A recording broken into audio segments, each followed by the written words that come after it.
பேரிடர் மேலாண்மைக்காக போடப்பட்ட ஒரு முக்கியமான ஒரு act disaster management act of 2005. குறிப்பா டிசாஸ்டரை எதிர்கொள்வதற்காக என்னென்ன மிட்டிகேஷன் மெஷர் எடுக்கணும்னு ஒரு ஃப்ரேம்வொர்க்கை கிரியேட் பண்றாங்க.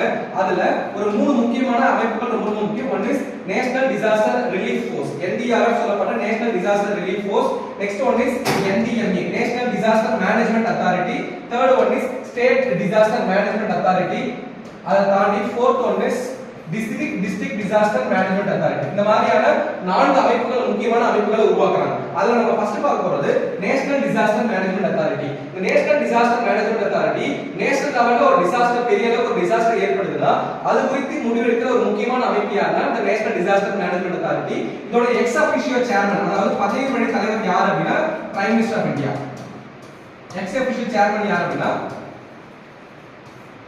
Prime minister. ஓகேங்களா?